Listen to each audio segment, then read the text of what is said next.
Hello viewers, Super GT here. We're going to jump into some more carnage filled action in Gran Turismo 7. This is Daily Race B, aka the Mazda Atenza Club. Look at that. Dominated by one car. This car is ridiculously overpowered. Now, we had another big problem here. That is these sausages. I mean, look at it. That is a big problem if I ever saw one. Not just one, but two. There's another one there. Look at it. There it is.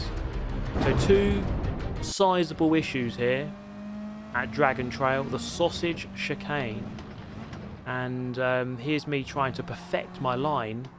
You have to learn to ride the sausages correctly, and that's a bad example of how to do it. And as you can see, we get ourselves a penalty for doing it like that. So there are ways to do it, and there are ways to not do it. So I set myself a qualifying lap here, 37.6. And that put me in a fairly decent position of 7th for my first race. So let's see if we can navigate the aforementioned sausage chicane in a dignified manner on our very first race. Let's have a look. Braking on the end of the curb. Get over this first curb here. Chuck it in. Actually going to collect the first sausage and play it safe on the second sausage by not riding it at all. But that was actually quite slow. We find ourselves up now behind the Nissan Silvia, and we ride the first sausage and actually get a massive moment as we ride the second one improperly. It looked like Floyd there had a big incident too, so we go past him, then switch over to the inside the Spaniard, go up the inside into the hairpin, and we do the double there, 2 positions in one straight, and we say goodbye to those 3 behind us. Almost caught up with 4th on the 4th lap, but it wasn't quite enough. We finished 5th in the first race. But how about race number 2? Well guys, this is going to be one of the most carnage filled races I've seen in very long time, and what I would say as a disclaimer is that if you're under 18, then what you're about to witness is a lot of filth, so you probably shouldn't watch it. But just a reminder to everyone that you should probably have a shower after this. Such is the level of filth in this race. It set off rather sort of mundanely, as you can see, but it wasn't long before we came through here, rode the sausage a bit too hard, and got ourselves a nice little penalty there on the exit. A 1-second penalty to kick things off. It's rather nice. And this is another part of the carnage here. The Suzuki Swift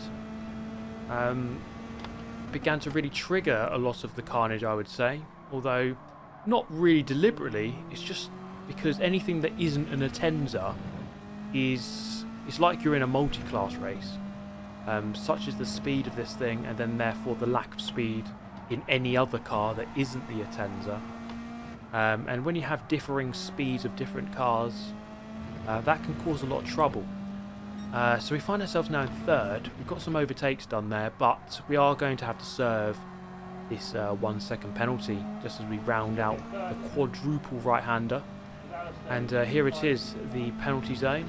Going to gracefully slow down for a second before speeding up. How many positions are we going to lose? It looks like it's going to be 2 to the Swift and 1 Atenza. Cover the inside to prevent another overtake, and we hold ourselves here in 5th, but then just jump into 4th, are we? Not quite. The Swift here going to swiftly move over to the pit wall, and oh my goodness, there's contact with 4 abreast here. Look at this. 3 of us trying to go into one little gap there. He's all going to kick off through the first corner, and I think that guy in the white car got sideswiped into the wall. I think I might have made contact with him.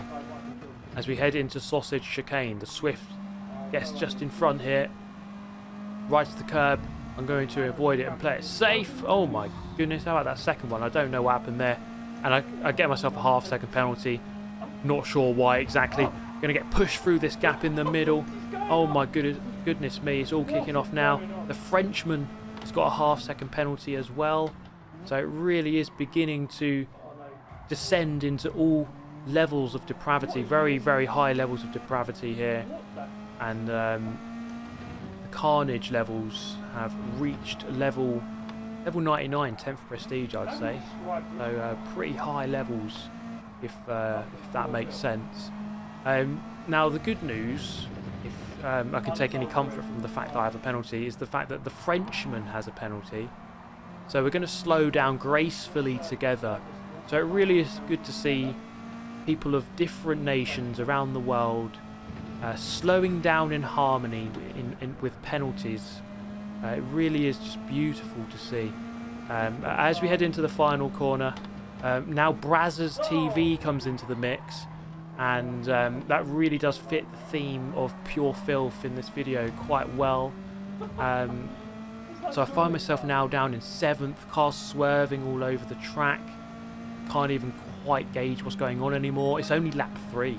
That's only half the race gone, and we still have much more filth to come as we come through turn number 1, right up behind Brazzers, looking towards the inside. Oh my goodness, someone's spinning out on the curb behind us, doing a nice little 360 pirouette. The Suzuki Swift getting overtaken on the sausage chicane. It really is all kicking off.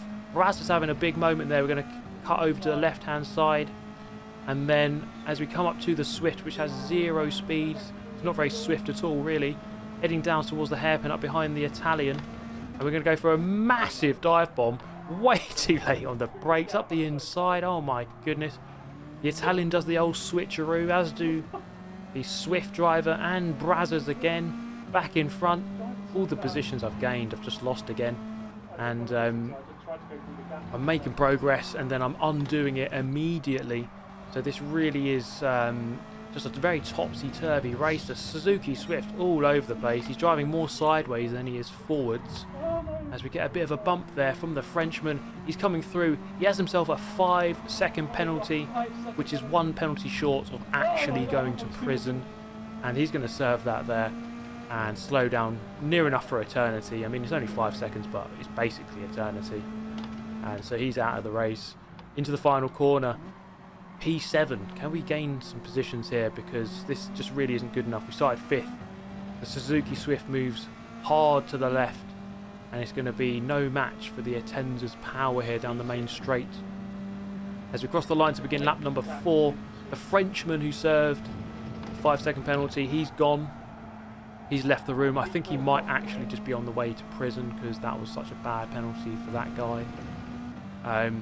But we are on the hunt here. We're going to try and hunt down Brazzers, try and get past him, and move up into 5th, hopefully, riding the sausages carefully. And actually Brazzers having a terrible, torrid time there through the sausage chicane, and we're going to get the run on him, the momentum down the hill, looking to spot our braking zone just before the 100-meter board. Brazzers tries to fight his one around the outside, and that's a very honourable attempt, and I just have to run him wide on the exit and say, no thank you, good sir, I'm going to be taking 5th off your hands. Can we catch up with the Italian here? That would not be such a bad result, I suppose, given the absolute mayhem that has been kicking off in the course of this race. And we're going to kick wide onto the gravel, and that's not good, because it means you've got no grip for the next couple of corners. Look at that, through the long right-hander where you really need a lot of grip, we're going to have no grip. Brazzers goes back through. I find myself in 6th position. Oh my goodness, I can't surely finish here. It's rigged, surely. The game is rigged to make me finish here. In towards the final corner, and it turns out it's absolutely not rigged, because I still have 0 grip. And as we round out the final turn of the final lap, I'm going to finish in 7th. And my goodness me, what an absolutely crazy race that was. It's all over the place, and I eventually lost 2 positions and actually lost out to Brazzers. How about that? So, crazy race. It was all good fun though. It was actually a pretty good laugh, to be honest. And I mean, that guy there giving us a sarcastic clap for how awful I was, and Brazzers there confirming it was actually quite a nice race. Dragon there saying it was a mess, and to be honest, it was a mess, but it was also quite a nice mess. If that's even possible, but I guess it is, because that was a nice mess. So what I thought I'd do is improve my qualifying time. because clearly the origin of the mess was the fact that I was starting in the mid pack, and you don't want to be starting mid pack or back pack. You want to be starting front pack, you know. So we improved quite quickly to 37.4, and then I was using a ghost here of a 37.2 and using it as a reference, and you can see here eventually just getting a nice line down through the chicane. And once you get the line right, you know, you gain so much time. So through the quadruple right, this was the other very tricky corner, because you have to get the line dead right, then you've got the power on the right time, because it leads down to quite a long straight here. So getting on the power at the right moment is crucial through that turn. It's quite difficult to get it right though. And we improved to a 37.1, which actually was faster than the Ghost. And this put us in second this time around. So rather than starting sort of 5th, 6th, 7th, that kind of area, starting a lot closer to the front. Now, it didn't take long for this one to kind of go down the drain. As you can see here, just took a really bad line through the first part of that chicane. It set me up badly for the middle part. And already we get ourselves a half-second penalty. Now, I did catch up slightly before serving it, but obviously serving it, the gap comes down, or sorry, it goes up again, about 1.3, and then by the time we started the second lap, it was about 1.5. I put in some really good laps here, 37.8, 37.9, and I got the gap down to 0.7. So I was in with half a chance here, which was not too bad of a thing, given that, you know, started off this race really badly. I felt like I was quicker than this guy, I just couldn't quite get the consistency. So I had to push, I had to really go for it here. I might as well just take the risk, and unfortunately I was maybe 1 pixel a bit too ambitious through the sausage, and I lost loads of time here anyway by pushing a bit too hard, and eventually finished second. So it was a bit disappointing, but still, you know, better than 5th, 6th, 7th, that kind of area. We go again, and I'm just going to cut this one short because there's not really much to report here, other than the fact that I started it and then just walked away to a very easy victory, approximately by about 8 seconds. 8.5 seconds in the lead by. So we did win a race, and it eventually came to us, improving our qualifying time. And then the next race, again, just walking quite easily to another win, about 5 seconds ahead of second. So what I did was got the BMW M4. I saw this car being used in one of the earlier races. So I thought, is it possible to use a different car and try to win this race in something that isn't the Atenza? So I only had 1 lap here to try to get to grips with this car. And what I found was, handling wise, it was pretty good. It had good brakes, it had good handling. As you can see here, my first run through the chicane was actually not too bad, and that's always quite encouraging for your first attempt in a car. The one thing here you see on the power, it was a little bit ropey on power. The back end would want to come round quite a lot, but we would have to see how it compares to the Atenza. Look at this, it's the M4 versus the horde of Atenzas. So the lone BMW has got a lot of work to do here to try to keep the front of the pack, also keep the front position at the front of the pack here. And first, starting in pole position courtesy of our 37.0 in qualifying. So let's see if we can win this race in something that is not the Mazda Atenza most OP car of all time.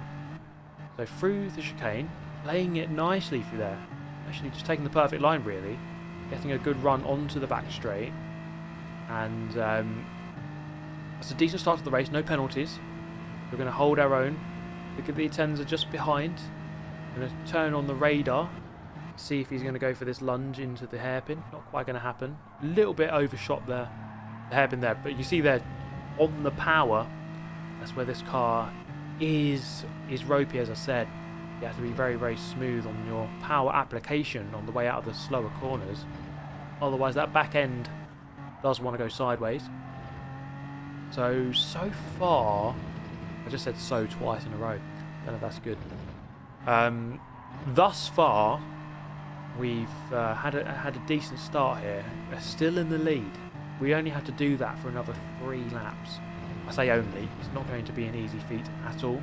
Because look at this. Look at the speed difference as the Atenza, it just has so much power. I think this car can match the Atenza for power, as he almost goes for a move into the final corner. It can match it for handling, but it just can't match it for power. And as we go on to the longest straight on the track, look at this. I think this is the longest straight. Long straight, anyway. It's a drag race, but it's not really a race, because I'm just easily beaten there by the South African. Get a nice bump draft from the Frenchman. And I think to stand any chance in this race, I'm going to have to reply very quickly here, as this guy is live on Twitch apparently. So hopefully his viewers saw this beautiful move up the inside as he drifts a bit wide. And I come through back into the lead of the race. So immediate fight back there from the BMW. The BMW boys back at Bavaria will be cheering that one on. As we head down the back straight, look at this. It's not even remotely close. This will be like having a boxing match with both of your hands tied behind your back. Basically impossible.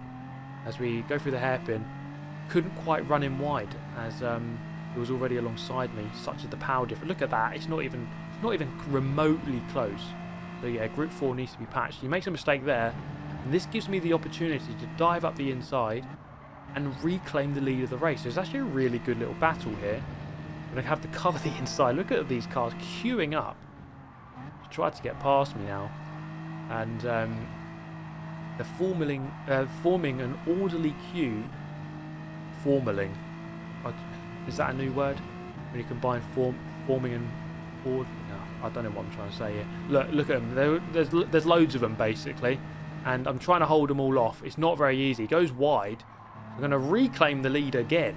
I don't know how many switches of the lead there have been, but many, clearly. I couldn't quite cover the inside here on the exit, but I don't think it would have mattered. The Atenza would have got through left or right. Probably would have gone under or over me if he could. And he reclaims the lead. It's only lap 3 now, and as we come through the first corner, I'm guilty of following his line, and we both go off. And I push against him, grind him up against barrier, and progress through in second. So the South African takes the lead. I've got no grip because of the dirty tyres. And look at this. Just Bob 76 comes through, as does the Frenchman once again, as does the German. So I'm suddenly down in 5th. I was 2nd just a moment ago. Just shows you one mistake can be very costly indeed. Down at the hairpin. Do we have a chance here? It's going to be really difficult to win this race from here, unless all of these guys immediately start doing something extremely stupid, which actually is very possible if you've seen any of these races in this video so far. But we do our best at least to perhaps try and salvage a podium, because 3rd place is just immediately in front of us. It looks like the top 2 are just beginning to edge clear here. This is where things are going to be difficult for me. On anything resembling a straight, we've got a massive power deficit, and it's like I'm driving. I might as well just be walking, to be honest, because there's just not much I can do to try to overtake that car. I need them to make lots of mistakes in the corners, otherwise I just have zero chance. On the exit, look at this, tuck into the slipstream, right in behind the Frenchman now. But even with the toe, I can't quite keep up. It's very difficult indeed. This is going to be a tricky final lap now. We're going to start it in 5th. Hope for some mistakes up ahead. Looks like the German there in 3rd. A little bit wide as we head into the sausage chicane for the final time in this race and in the video. Up through the first apex. How about the second one? Frenchman a little bit wide here. Can we perform an old switcheroo on him? Well, not quite. Down the straight. The bigger man just behind. And we're going to cover the left hand side. He's forced to the right hand side, the outside. But this one, it's actually a good little move, as he's late, committed on the brakes, and he's done it. Nice little move around the outside there. Not much I could do about that, rather than, just push him off, I guess. That's always an option, but I didn't really want to do that, and it wouldn't have been, it's not really justified, was it? It wasn't really justified. And we come through here in 6th. I have to cover the inside from the Austrian driver now, as we head through the quadruple right-hander. And is there a bit of a mistake there from the bigger man? It looks like there was. I've got a bit of a run on him here. but he's going to eventually get that Mazda Atenza going. And I can't quite nip up the inside. This move kind of half covers it off on the inside as we head through the final turn of the final race of the video. We're going to cap it off with a beautiful and, well, just a very typically Super GT 6th position. How about that? But that is going to end this video. I really hope you enjoyed it. Thank you so much for watching. Get yourself subscribed to the channel if you enjoyed it. And, well, have yourself an amazing day, and I shall catch you next time. Goodbye.